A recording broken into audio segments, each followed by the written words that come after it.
Hindenburg की report की वजह से जो काले बादल अदानी ग्रुप पर छाए हुए थे, अब वो छटते नजर आ रहे हैं। लिहाजा इस वजह से अदानी ग्रुप के शेयरों में एक बार फिर तेजी देखने को मिल रही है। इस बीच अदानी ग्रुप के लिए एक और अच्छी खबर सामने आ रही है। जानकारी की माने तो रेटिंग एजेंसियों ने अदानी ग्रुप को लेकर बड़ी बात कही है।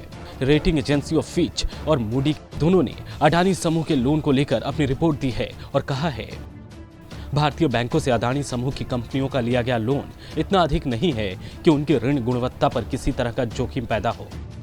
बता दें कि अमेरिकी रिसर्च फर्म की वजह से अदानी ग्रुप को पिछले 8 कारोबारी सत्र में भारी नुकसान हुआ, जिसकी वजह से गौतम अदानी की नेटवर्थ आधी के करीब पहुंच गई है।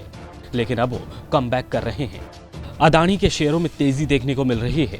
लेकिन इस बीच मंगलवार को अदानी ग्रुप के लोन पर रेटिंग एजेंसियों फिच और मूडी का बयान भी सामने आया, जिसमें रेटिंग एजेंसियों की ओर से कहा गया, अदानी ग्रुप का कर्ज इतना अधिक नहीं है कि उनकी ऋण गुणवत्ता पर किसी तरह का जोखिम पैदा हो। जरूरत पड़ने पर बैंकों को असाधारण सरकारी समर्थन मिलने की उम्मीद को ध्यान में रखते हुए बैंक रेटिंग निर्धारित की जाती है।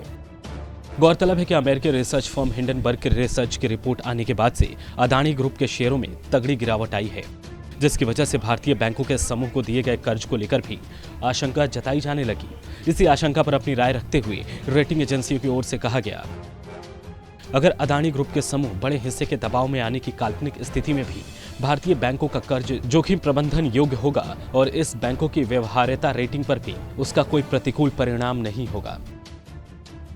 हालांकि ये बयान देने के साथ ही फिच की ओर से अपने बयान में आगे भी साफ कर दिया गया है, अडानी समूह से संबंधित कुछ ऐसे गैर पोषित कर्ज हो सकते हैं जिसकी जानकारी नहीं दी गई हो, लेकिन रेटिंग एजेंसी को ऐसी होल्डिंग के वितरित कर्ज की तुलना में कम रहने की उम्मीद है। ऐसे में जोखिम को लेकर आगाह भी किया जाता है कि इस विवाद का असर व्यापक हो जाए और भारत की साख पर असर डाले। भारतीय बैंकों के कर्ज को लेकर भले ही जोखिम कम है, लेकिन मौजूदा घटनाक्रम की वजह से अडानी समूह को अंतर्राष्ट्रीय बाजार से मिलने वाले वित्त में गिरावट आ सकती है।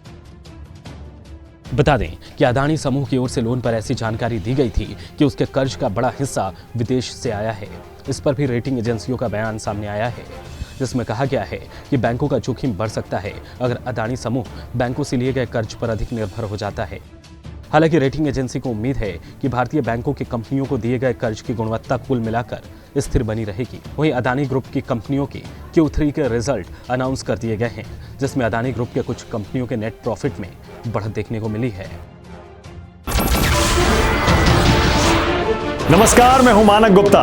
अगर आपको हमारा ये वीडियो पसंद आया हो तो इसे लाइक और शेयर जरूर करें, और हाँ, हमें सब्सक्राइब और फॉलो करना ना भूलें ताकि आप देश और दुनिया की कोई खबर मिस ना करें। तो जुड़े रहिए हमारे साथ और देखते रहिए न्यूज़ 24।